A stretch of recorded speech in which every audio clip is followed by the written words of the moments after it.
ಶ್ರೀ ಸಾಯಿ ಸಚ್ಚರಿತೆ 27ನೇ ಅಧ್ಯಾಯ. ಭಾಗವತ ಮತ್ತು ವಿಷ್ಣು ಸಹಸ್ರನಾಮ ದಯಪಾಲಿಸಿದುದು.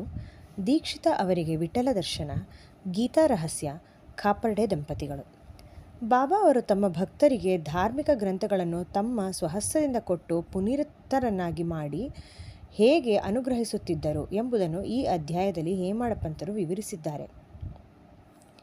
ಮಾನವನು ಸಾಗರದಲ್ಲಿ ಸ್ನಾನ ಮಾಡಿದರೆ ಸಮಸ್ತ ಪವಿತ್ರ ಕ್ಷೇತ್ರಗಳಲ್ಲಿಯೂ ಮತ್ತು ಪುಣ್ಯ ನದಿಗಳಲ್ಲಿಯೂ ಮಿಂದ ಪುಣ್ಯ ದೊರಕುತ್ತದೆ. ಅವನು ಸದ್ಗುರುವಿಗೆ ನಮಿಸಿದರೆ ತ್ರಿಮೂರ್ತಿಗಳಿಗೂ ಮತ್ತು ಪರಬ್ರಹ್ಮನಿಗೂ ನಮಸ್ಕರಿಸಿದ ಪುಣ್ಯ ಲಭಿಸುತ್ತದೆ. ಆದುದರಿಂದ ಭಕ್ತರ ಕಲ್ಪತರುವೂ ವರ ಕಾಮಧೇನುವೂ ಜ್ಞಾನಸಾಗರರೂ ಆದ ಶ್ರೀ ಸಾಯಿಬಾಬಾ ಅವರಿಗೆ ಜಯತು. ಓ ಸಾಯಿ, ನಿನ್ನ ಕಥೆಗಳಲ್ಲಿ ನಮಗೆ ಪ್ರೀತಿಯನ್ನು ಹುಟ್ಟಿಸು. ಜಾತಕ ಪಕ್ಷಿಯು ಮಳೆಯ ನೀರನ್ನು ಕುಡಿದು ಸಂತೋಷ ಪಡುವಂತೆ ವಾಚಕರು ಮತ್ತು ಶ್ರವಣ ಮಾಡುವವರು ನಿನ್ನ ಕಥೆಗಳನ್ನು ಸಹ ಅದೇ ತರಹದ ರುಚಿಯಿಂದ ಸ್ವಾದಿಸುವಂತಾಗಲಿ. ನಿನ್ನ ಲೀಲೆಗಳನ್ನು ಕೇಳುತ್ತಾ ಅವರ ಶರೀರವು ಬೆವರಲಿ, ನಯನಗಳಿಂದ ಆನಂದ ಬಾಷ್ಪ ಹರಿಯಲಿ, ಪ್ರಾಣಗಳು ನಿಶ್ಚಲವಾಗಲಿ, ಮನಸ್ಸು ಶಾಂತಿ ಪಡೆಯಲಿ. ಅವರು ರೋಮಾಂಚಿತರಾಗಿ ಶೋಕಿಸಿ ರೋಧಿಸಲಿ, ಚಿಕ್ಕದು ದೊಡ್ಡದು ಎಂಬ ಭೇದ ಭಾವ ತೊಲಗಲಿ. ಈ ರೀತಿ ಅವರು ಮತ್ತು ಅವರ ಕುಟುಂಬವು ಸಾತ್ವಿಕ ಪ್ರೇರೇಪಣೆಯನ್ನು ಹೊಂದುವಂತಾಗಲಿ. ಇವು ಲಭಿಸಿದ್ದಾದರೆ ಅವರಿಗೆ ಗುರುವಿನ ಕೃಪಾಕಟಾಕ್ಷ ಲಭಿಸಿತೆಂದೇ ಅರ್ಥ. ಈ ಥರದ ಅನುಕಂಪವು ನಿಮ್ಮಲ್ಲಿ ಉಂಟಾದಾಗ ಗುರುವು ಮೆಚ್ಚಿ ನಿಮ್ಮ ಗುರಿಯಾದ ಸಾಕ್ಷಾತ್ಕಾರದತ್ತ ನಿಮ್ಮನ್ನು ಒಯ್ಯುವನು. ಬಾಬಾ ಅವರಿಗೆ ಸಂಪೂರ್ಣ ಶರಣಾಗತಿ ಹೊಂದುವುದೇ ಮಾಯೆ ಎಂಬ ಬಂಧನದಿಂದ ಮುಕ್ತರಾಗಲು ಒಳ್ಳೆಯ ದಾರಿ. ಇದು ವೇದಗಳಿಂದ ಸಾಧ್ಯವಿಲ್ಲ, ಸದ್ಗುರುವಿನಿಂದ ಮಾತ್ರ ಸಾಧ್ಯ. ಪವಿತ್ರ ಗ್ರಂಥಗಳ ದಯಪಾಲನೆ. ಸಾಯಿಬಾಬಾ ವಿವಿಧ ರೂಪದಲ್ಲಿ ಉಪದೇಶಗಳನ್ನು ಹೇಗೆ ನೀಡುತ್ತಿದ್ದರು ಎಂಬುದನ್ನು ಈಗಾಗಲೇ ವಿವರಿಸಿದ್ದೇನೆ. ಈಗ ಅದರಲ್ಲಿ ಒಂದು ಮುಖ್ಯ ರೀತಿಯನ್ನು ನೋಡೋಣ. ಭಕ್ತರು ತಾವು ಪಠಿಸಲಿಚ್ಛಿಸಿದ ಗ್ರಂಥಗಳನ್ನು ಬಾಬಾರವರ ಕೈಗಿತ್ತು ಅವು ಅವರಿಂದ ಸ್ಪರ್ಶಿಸಲ್ಪಟ್ಟು ಪವಿತ್ರವಾದ ನಂತರ ಅವುಗಳನ್ನು ಓದುವ ವಾಡಿಕೆ ಇತ್ತು.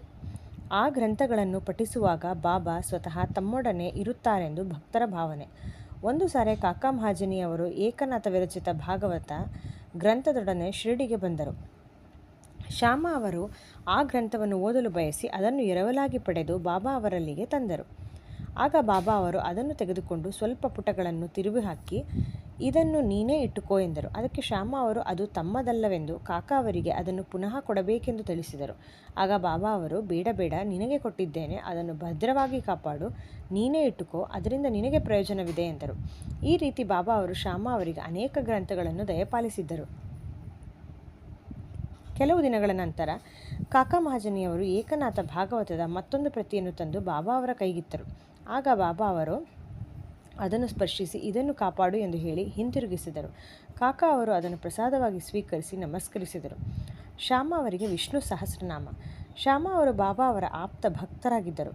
ಆದುದರಿಂದ ಬಾಬಾ ಅವರಿಗೆ ವಿಷ್ಣು ಸಹಸ್ರನಾಮವನ್ನು ಅನುಗ್ರಹಿಸಬೇಕೆಂದು ಮನಸ್ಸು ಮಾಡಿದರು. ಒಂದು ಸಲ ರಾಮದಾಸಿ ಎಂಬುವರು ಸಂತ ರಾಮದಾಸರ ಶಿಷ್ಯರು ಶಿರಡಿಗೆ ಬಂದು ನೆಲೆಸಿದರು. ಪ್ರತಿದಿನ ಮುಂಜಾನೆ ಎದ್ದು ಮುಖ ತೊಳೆದು ಸ್ನಾನ ಸಂಧ್ಯಾ ವಂದನೆಗಳನ್ನು ಮುಗಿಸಿ ವಿಷ್ಣು ಸಹಸ್ರನಾಮವನ್ನು ಮತ್ತು ಆಧ್ಯಾತ್ಮ ರಾಮಾಯಣವನ್ನು ಬಹಳ ಭಕ್ತಿಯಿಂದ ಓದುತ್ತಿದ್ದರು. ಕೆಲವು ದಿನಗಳ ನಂತರ ಬಾಬಾ ಅವರು ಶ್ಯಾಮ ಅವರಿಗೆ ವಿಷ್ಣು ಸಹಸ್ರನಾಮವನ್ನು ದಯಪಾಲಿಸಬೇಕೆಂದು ಮನಸ್ಸು ಮಾಡಿ ರಾಮದಾಸಿಯನ್ನು ತಮ್ಮ ಬಳಿಗೆ ಕರೆದು, ತಮಗೆ ಬಹಳ ಹೊಟ್ಟೆ ನೋವಾಗಿದೆ ಎಂದು ಸೋನಾಮುಖಿ ತಿನ್ನದಿದ್ದರೆ ಅದು ಕಡಿಮೆಯಾಗಲಾರದೆಂದು ಹೇಳಿ ಅದನ್ನು ತರಲು ಅವರನ್ನು ಪೇಟೆಗೆ ಕಳುಹಿಸಿದರು. ಆಗ ರಾಮದಾಸಿ ಪುಸ್ತಕವನ್ನು ಬದಿಗಿಟ್ಟು ಪೇಟೆಗೆ ಹೋದರು. ಅವರು ಹೋದ ಕೂಡಲೇ ಬಾಬಾ ರಾಮದಾಸಿಯ ಜಾಗಕ್ಕೆ ಹೋಗಿ ವಿಷ್ಣು ಸಹಸ್ರನಾಮ ಪುಸ್ತಕ ತೆಗೆದುಕೊಂಡು ಶ್ಯಾಮ ಅವರನ್ನು ಕರೆದು, ಶ್ಯಾಮ, ಇದು ಬಹಳ ಬೆಲೆಯುಳ್ಳದ್ದು, ಪವಿತ್ರವಾದದ್ದು ಆಗಿದೆ. ನಾನು ನಿನಗೆ ಇದನ್ನು ಬಹುಮಾನವಾಗಿ ಕೊಡುತ್ತೇನೆ. ಇದನ್ನು ಓದು. ಒಂದು ಸಾರಿ ನನಗೆ ಎದೆ ನೋವು ಜಾಸ್ತಿಯಾಗಿ ಬದುಕುವ ಭರವಸೆಯೇ ಇರಲಿಲ್ಲ.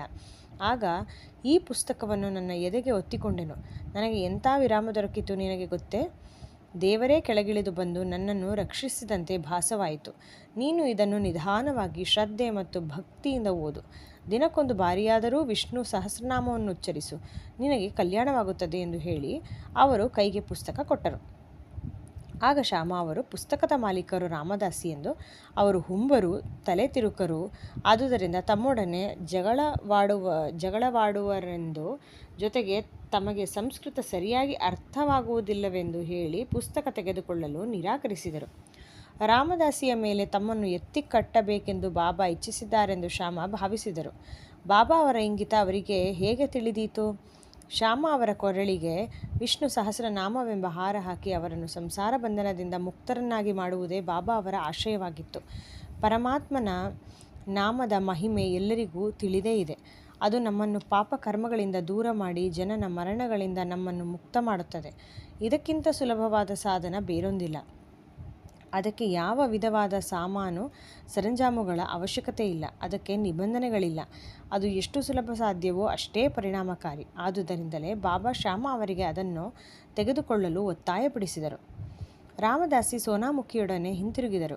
ಆ ಸಂದರ್ಭದಲ್ಲಿ ಅಲ್ಲಿಯೇ ಇದ್ದ ಅಣ್ಣ ಚಿಂಚಣೀಕರ ನಾರದರ ಪಾತ್ರ ವಹಿಸಿ ನಡೆದ ಸಮಾಚಾರ ಕೂಡಲೇ ಅವರಿಗೆ ತಿಳಿಸಿದರು. ಇದನ್ನು ಕೇಳಿ ರಾಮದಾಸಿ ಬಹಳ ಕೋಪಗೊಂಡು ಶ್ಯಾಮ ಅವರ ಬಳಿಗೆ ಬಂದು, ಈ ಪುಸ್ತಕವನ್ನು ಪಡೆಯಲು ಬಾಬಾ ಅವರಿಗೆ ಹೊಟ್ಟೆ ನೋವೆಂದು ಸುಳ್ಳು ಹೇಳಿ ನನ್ನನ್ನು ಸೋನಾಮುಖಿ ತರಲು ಕಳಿಸಲು ನೀವೇ ಕಾರಣರು ಎಂದು ಗದ್ದರಿಸಿದರು. ಶ್ಯಾಮ ಅವರನ್ನು ತೆಗಳಲು ಶುರು ಮಾಡಿದರು. ಪುಸ್ತಕವನ್ನು ಮರಳಿ ಕೊಡದಿದ್ದರೆ ನಿಮ್ಮ ತಲೆ ಒಡೆಯುವೆನೆಂದರು. ಆಗ ಶ್ಯಾಮ ಶಾಂತ ರೀತಿಯಿಂದ ಅವರೊಡನೆ ಮಾತಾಡಿ ವಿಫಲರಾದರು. ನಂತರ ಬಾಬಾ ರಾಮದಾಸಿಯನ್ನು ಕುರಿತು, ರಾಮದಾಸಿ, ಹೀಗೇಕೆ ವರ್ತಿಸುತ್ತಿ? ಏತಕ್ಕೆ ಕೋಪಗೊಂಡಿರುವೆ? ಶ್ಯಾಮ ನಮ್ಮ ಹುಡುಗನೇ ಅಲ್ಲವೇ? ಅನಾವಶ್ಯಕವಾಗಿ ಅವನನ್ನೇಕೆ ತೆಗಳುವೆ? ಇದೇನು ಈಚೆಗೆ ಬಹಳ ಜಗಳಗಂಟನಾಗಿರುವೆ? ನಿನಗೆ ಮೃದು ನುಡಿ ಬಾರವೇ? ಪ್ರತಿನಿತ್ಯವೂ ಪವಿತ್ರ ಗ್ರಂಥಗಳನ್ನು ಪಠಿಸುತ್ತಿ, ಆದರೂ ನಿನ್ನ ಮನಸ್ಸು ಶುಚಿಯಾಗಿಲ್ಲ. ನಿನ್ನ ಕ್ರೋಧಕ್ಕೆ ಯಾವುದೇ ಮಿತಿ ಇದ್ದಂತಿಲ್ಲ. ನೀನೆಂಥ ರಾಮದಾಸಿಯೋ? ಸಕಲ ವಸ್ತುಗಳಲ್ಲಿಯೂ ವಿರಕ್ತಿಯನ್ನು ತೋರಿಸಬೇಕು. ನಿಜವಾದ ರಾಮದಾಸಿಗೆ ಮಮತೆ ಇರುವುದಿಲ್ಲ. ಕೇವಲ ಒಂದು ಪುಸ್ತಕಕ್ಕಾಗಿ ಶ್ಯಾಮನೊಡನೆ ನೀನು ಜಗಳವಾಡುತ್ತಿ. ಹೋಗು, ನಿನ್ನ ಸ್ಥಾನದಲ್ಲಿ ಕುಳಿತುಕೋ. ಹಣದಿಂದ ಎಷ್ಟಾದರೂ ಪುಸ್ತಕ ಕೊಳ್ಳಬಹುದು, ಜನರನ್ನು ಕೊಳ್ಳಲು ಸಾಧ್ಯವೇ? ಸರಿಯಾಗಿ ಯೋಚಿಸಿ ನೋಡು, ವಿವೇಕಶಾಲಿಯಾಗು. ಆ ಪುಸ್ತಕದ ಬೆಲೆ ಏನು? ಶ್ಯಾಮನು ಇದಕ್ಕೆ ಸಂಬಂಧಪಟ್ಟವನಲ್ಲ. ನಾನೇ ಆ ಪುಸ್ತಕವನ್ನು ಅವನಿಗೆ ಕೊಟ್ಟೆನು. ನೀನು ಈಗಾಗಲೇ ವಿಷ್ಣು ಸಹಸ್ರನಾಮವನ್ನು ಬಾಯಿಪಾಠ ಮಾಡಿರುವೆ. ಶ್ಯಾಮನೂ ಸಹ ಅದನ್ನು ಓದಿ ಲಾಭ ಪಡೆಯಲಿ ಎಂದು ಹೇಳಿದರು. ಎಂಥ ಮಧುರವಾಣಿ ಬಾಬಾ ಅವರದು! ಇದರ ಪರಿಣಾಮ ಆಶ್ಚರ್ಯಕರವಾಯಿತು. ರಾಮದಾಸಿಯು ಕೂಡಲೇ ಶಾಂತನಾಗಿ ಶ್ಯಾಮ ಅವರನ್ನು ಕರೆದು ವಿಷ್ಣು ಸಹಸ್ರನಾಮಕ್ಕೆ ಬದಲಾಗಿ ಪಂಚರತ್ನ ಗೀತೆಯನ್ನು ಕೊಡಲು ಕೇಳಿದನು. ಅದಕ್ಕೆ ಶ್ಯಾಮ ಒಂದೇ ಏಕೆ 10 ಪ್ರತಿಗಳನ್ನು ಕೊಡುವೆನು ಎಂದರು. ಈ ರೀತಿ ಇಬ್ಬರಿಗೂ ರಾಜಿಯಾಯಿತು. ರಾಮದಾಸಿಯು ಪಂಚರತ್ನ ಗೀತೆಯನ್ನು ಏಕೆ ಕೇಳಿದನು? ಪ್ರತಿನಿತ್ಯವೂ ಬಾಬಾರವರ ಮುಂದೆ ಏಕೆ ಧಾರ್ಮಿಕ ಗ್ರಂಥಗಳನ್ನು ಓದುತ್ತಿದ್ದನು? ಶ್ಯಾಮ ಅವರೊಡನೆ ಜಗಳವಾಡಿದ ಪ್ರಸಂಗವೇಕೆ ಎಂಬ ಪ್ರಶ್ನೆ ಉದ್ಭವಿಸಬಹುದು. ಹೀಗೆ ನಡೆಯದಿದ್ದರೆ ವಿಷ್ಣು ಸಹಸ್ರನಾಮದ ಮಹತ್ವ ವ್ಯಕ್ತವಾಗುತ್ತಿರಲಿಲ್ಲ. ಈ ರೀತಿ ಬಾಬಾರವರ ಉಪದೇಶದ ವೈಖರಿ ಅದ್ವಿತೀಯವಾಗಿದ್ದಿತು. ನಂತರ ಶ್ಯಾಮ ಆ ಪುಸ್ತಕ ಓದಿ ಚೆನ್ನಾಗಿ ಅರ್ಥ ಮಾಡಿಕೊಂಡು ಪುಣೆಯ ಎಂಜಿನಿಯರಿಂಗ್ ಕಾಲೇಜಿನ ಪ್ರೊಫೆಸರ್ ಜಿ ನಾರ್ಕೆ ಅವರಿಗೆ ವಿವರಿಸಲು ಸಮರ್ಥರಾದರು. ವಿಠಲ ದರ್ಶನ. ಒಂದು ದಿನ ಕಾಕಾ ಸಾಹೇಬರು ಬೆಳಿಗ್ಗೆ ಸ್ನಾನವಾದ ಬಳಿಕ ಜಪ ಮಾಡುತ್ತಿದ್ದಾಗ ವಿಠಲನ ದರ್ಶನವಾಯಿತು. ನಂತರ ಮಸೀದಿಗೆ ಹೋದಾಗ ಸಾಯಿಬಾಬಾ, ವಿಠಲನ ದರ್ಶನವಾಯಿತೇ? ಅವನು ಬಹುತುಂಟ, ಭದ್ರವಾಗಿ ಹಿಡಿದುಕೋ, ಇಲ್ಲದಿದ್ದರೆ ತಪ್ಪಿಸಿಕೊಳ್ಳುವನು ಎಂದರು. ಸರಿಯಾಗಿ ಮಧ್ಯಾಹ್ನದ ಹೊತ್ತಿಗೆ ಒಬ್ಬನು ಪಂಡರಾಪುರದ ವಿಠಲನ 20ರಿಂದ 25 ಫೋಟೋ ಮಾರಲು ಶಿರಡಿಗೆ ಬಂದನು. ಕಾಕ ಕೂಡಲೇ ಆ ಫೋಟೋ ನೋಡಿ ತಾವು ಧ್ಯಾನಾಸಕ್ತರಾಗಿದ್ದಾಗ ಕಂಡ ವಿಠಲನ ಮೂರ್ತಿಯಂತೆಯೇ ಇದ್ದುದನ್ನು ಕಂಡು ಚಕಿತರಾದರು. ಆಗ ಬಾಬಾ ಅವರ ಮಾತುಗಳು ನೆನಪಿಗೆ ಬಂದವು. ಆದುದರಿಂದ ಕೂಡಲೇ ಭಕ್ತಿಯಿಂದ ಒಂದು ಫೋಟೋ ಕೊಂಡು ಪೂಜಾಗೃಹದಲ್ಲಿ ಇಟ್ಟು ಪೂಜಿಸತೊಡಗಿದರು. ಗೀತಾರಹಸ್ಯ. ಬಾಬಾ ಬ್ರಹ್ಮವಿದ್ಯೆ ಅಭ್ಯಾಸ ಮಾಡುವವರನ್ನು ಯಾವಾಗಲೂ ಬಹಳ ಪ್ರೀತಿಸುತ್ತಿದ್ದರು. ಒಂದು ಸಾರಿ ಬಾಪು ಸಾಹೇಬ ಜೋಗ ಅವರಿಗೆ ಲೋಕಸಾಮಾನ್ಯ ತಿಲಕ ಅವರಿಂದ ರಚಿತವಾದ ಗೀತಾರಹಸ್ಯ ಎಂಬ ಪುಸ್ತಕವು ಅಂಚೆ ಮೂಲಕ ಬಂದಿತು. ಅವರು ಹಾಗೆಯೇ ಅದನ್ನು ಕಂಕುಳದಲ್ಲಿ ಇಟ್ಟುಕೊಂಡು ಬಾಬಾರವರ ದರ್ಶನ ಪಡೆಯಲು ಮಸೀದಿಗೆ ಬಂದರು. ಆಗ ಪುಸ್ತಕವು ಜಾರಿ ಬಾಬಾರವರ ಹತ್ತಿರ ಬಿದ್ದಿತು. ಬಾಬಾ ಅವರು ಅದೇನೆಂದು ಕೇಳಲು ಬಾಪು ಸಾಹೇಬ ಕಟ್ಟನ್ನು ಬಿಚ್ಚಿ ಪುಸ್ತಕವನ್ನು ಬಾಬಾ ಅವರ ಕೈಗಿತ್ತರು. ಆಗ ಬಾಬಾ ತಮ್ಮ ಕಿಸೆಯಿಂದ 1 ರೂಪಾಯಿಯನ್ನು ತೆಗೆದು ಆ ಪುಸ್ತಕದ ಮೇಲಿಟ್ಟು ಅದನ್ನು ಅವರಿಗೆ ಕೊಟ್ಟು, ಇದನ್ನು ಪೂರ್ತಿಯಾಗಿ ಓದು, ನಿನಗೆ ಒಳ್ಳೆಯದಾಗುತ್ತದೆ ಎಂದರು. ಖಾಪರ್ಡೆ ದಂಪತಿಗಳು. ಖಾಪರ್ಡೆ ಅವರ ವಿಚಾರವನ್ನು ಸ್ವಲ್ಪ ಹೇಳಿ ಈ ಅಧ್ಯಾಯವನ್ನು ಮುಗಿಸೋಣ. ಒಂದು ಸಾರಿ ದಾದಾ ಸಾಹೇಬ ಖಾಪರ್ಡೆಯವರು ಕುಟುಂಬ ಸಮೇತ ಶಿರಡಿಗೆ ಬಂದು ಕೆಲವು ಕಾಲ ಅಲ್ಲಿ ವಾಸಿಸಿದ್ದರು. ದಾದಾ ಸಾಹೇಬರು ಸಾಮಾನ್ಯರಲ್ಲ. ಅವರು ದಿಲ್ಲಿ ರಾಜ್ಯ ಪರಿಷತ್ತಿನ ಸದಸ್ಯರು, ಅಮರಾವತಿಯ ಪ್ರಸಿದ್ಧ ವಕೀಲರು, ಸುಪ್ರಸಿದ್ಧ ಭಾಷಣಕಾರರು ಸಹ ಆಗಿದ್ದರು. ಆದರೆ ಬಾಬಾರವರ ಎದುರಿಗೆ ಮಾತನಾಡಲು ಅವರಿಗೆ ಧೈರ್ಯವಿರಲಿಲ್ಲ. ಅನೇಕರು ಬಾಬಾ ಅವರೊಡನೆ ವಾದಿಸುತ್ತಿದ್ದರು. ಆದರೆ ಖಾಪರ್ಡೆ, ನೂಲಕರ, ಬೂಟಿ ಇವರು ಮಾತ್ರ ಮೌನದಿಂದ ಇರುತ್ತಿದ್ದರು. ಅವರು ಸೌಮ್ಯವಾಗಿಯೂ ವಿನಯ ಸಂಪನ್ನರಾಗಿಯೂ ಇದ್ದರು. ಪಂಚದಶಿ. ವಿದ್ಯಾರಣ್ಯದಿಂದ ರಚಿತವಾದ ವೇದಾಂತದ ತಿರುಳು. ಪಂಚದಶಿಯನ್ನು ಸ್ಪಷ್ಟವಾಗಿ ವಿವರಿಸಬಲ್ಲವರಾದ ದಾದಾ ಸಾಹೇಬ ಬಾಬಾರವರ ಎದುರು ಒಂದು ಮಾತು ಸಹ ಆಡುತ್ತಿರಲಿಲ್ಲ. ಮಾನವನು ಎಷ್ಟೇ ವಿದ್ವಾಂಸನಾಗಿದ್ದರೂ ಬ್ರಹ್ಮಜ್ಞಾನ ಪಡೆದವನ ಸರಿಸಮಾನ ನಿಲ್ಲಲಾರನು. ಪಾಂಡಿತ್ಯವು ಬ್ರಹ್ಮಜ್ಞಾನದ ಎದುರು ಪ್ರಕಾಶಿಸಲಾರದು. ದಾದಾ ಸಾಹೇಬ 4 ತಿಂಗಳು, ಶ್ರೀಮತಿ ಕಾಪರ್ಡೆ 7 ತಿಂಗಳು ಶಿರಡಿಯಲ್ಲಿ ತಂಗಿದ್ದರು. ಶ್ರೀಮತಿ ಕಾಪರ್ಡೆಯವರು ನಿಶ್ಚಲವಾದ ಭಕ್ತಿಯುತರಾಗಿದ್ದು ಬಾಬಾ ಅವರನ್ನು ಅತಿಶಯವಾಗಿ ಪ್ರೀತಿಸುತ್ತಿದ್ದರು. ಪ್ರತಿನಿತ್ಯ ತಾವೇ ಸ್ವತಃ ಬಾಬಾ ಅವರಿಗೆ ನೈವೇದ್ಯ ತಂದು ಅರ್ಪಿಸಿ ಅವರು ಊಟ ಮಾಡಿದ ನಂತರವೇ ತಾವು ಊಟ ಮಾಡುತ್ತಿದ್ದರು. ಇವರ ನಿಶ್ಚಲವಾದ ಭಕ್ತಿಯನ್ನು ಕಂಡ ಬಾಬಾ ಇದನ್ನು ಇತರರಿಗೂ ತೋರಿಸಬೇಕೆಂದು ಮನಸ್ಸು ಮಾಡಿದರು. ಒಂದು ದಿನ ಶ್ರೀಮತಿಯವರು ಪೂರಿ, ಪಲ್ಯ, ಅನ್ನ ಸಾರು ಮುಂತಾದವುಗಳನ್ನು ಮಸೀದಿಗೆ ತಂದರು. ಬಾಬಾ ಬಹಳ ಹೊತ್ತು ಕಾಯುತ್ತಿದ್ದು ಇವರು ಬಂದ ಕೂಡಲೇ ಊಟ ಮಾಡಲು ಕುಳಿತು ಅವರು ತಂದ ಪದಾರ್ಥ ತಿನ್ನಲು ಆರಂಭಿಸಿದರು. ಆಗ ಶ್ಯಾಮ, ದೇವ, ಈ ಭೇದವೇಕೆ? ಇತರರು ತಂದ ನೈವೇದ್ಯವನ್ನು ಕಣ್ಣೆತ್ತಿಯೂ ಸಹ ನೋಡದೆ ಶ್ರೀಮತಿ ಕಾಪರ್ಡೆಯವರ ಆಹಾರವನ್ನು ಮಾತ್ರ ಸ್ವೀಕರಿಸುತ್ತಿದ್ದೀರಿ, ಇದು ನ್ಯಾಯವೇ ಹೇಳಿ ಎಂದು ಕೇಳಿದರು.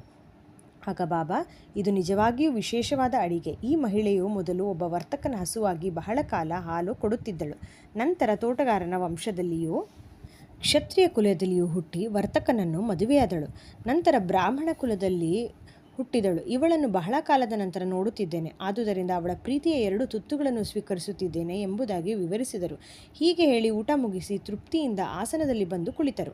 ಆಮೇಲೆ ಶ್ರೀಮತಿ ಕಾಪರ್ಡೆ ಬಾಬಾ ಅವರ ಪಾದ ಸಂವಾದನ ಮಾಡುತ್ತಾ ಕುಳಿತರು. ಇದನ್ನು ನೋಡಿ ಶ್ಯಾಮ, ಸೇವೆ ಚೆನ್ನಾಗಿ ನಡೆಯುತ್ತಿದೆ, ದೇವರು ಮತ್ತು ಭಕ್ತರು ಒಬ್ಬರಿಗೊಬ್ಬರು ಅನ್ಯೋನ್ಯವಾಗಿ ಸೇವೆ ಮಾಡುತ್ತಿರುವ ಈ ದೃಶ್ಯವೇ ರಮ್ಯ, ಅದ್ಭುತವಾದುದು ಎಂದರು. ಅವರ ನಿಸ್ಪೃಹ ಸೇವೆಯನ್ನು ಸ್ವೀಕರಿಸಿದ ಬಾಬಾ ತಾಯಿಯವರನ್ನು ಕುರಿತು ಮೃದುವಾಗಿ, ರಾಜಾರಾಮ ರಾಜಾರಾಮ ಎಂದು ನುಡಿದರೆ ಸಾಕು, ನಿಮ್ಮ ಕಷ್ಟಗಳೆಲ್ಲವೂ ದೂರವಾಗುತ್ತವೆ ಎಂದು ಹೇಳಿದರು. ಧಾರ್ಮಿಕ ವಿಚಾರಗಳ ಅನುಭವ ಇಲ್ಲದವರಿಗೆ ಇದು ಸಾಮಾನ್ಯವಾಗಿ ಕಾಣಬಹುದು, ಆದರೆ ನಿಜವಾಗಿಯೂ ಹಾಗಲ್ಲ. ಇದೇ ಅಮೂಲ್ಯವಾದ ಶಕ್ತಿಪಾತ ಅಂದರೆ ಗುರುವು ಶಿಷ್ಯನಿಗೆ ತನ್ನ ಶಕ್ತಿಯನ್ನು ವರ್ಗಾಯಿಸುವುದು. ಬಾಬಾರವರ ವಾಕ್ಯಗಳು ಎಂತಹ ಪರಿಣಾಮಕಾರಿ! ಒಂದೇ ಕ್ಷಣದಲ್ಲಿ ಅವು ಕಾಪರ್ಡೆ ತಾಯಿಯ ಹೃದಯದಲ್ಲಿ ನೆಲೆಸಿದವು. ಈ ಕತೆ ಗುರುವಿಗೂ ಶಿಷ್ಯನಿಗೂ ಇರಬೇಕಾದ ಸಂಬಂಧ ವಿವರಿಸುತ್ತದೆ. ಶ್ರೀ ಸಾಯಿ ಪ್ರಣಾಮ.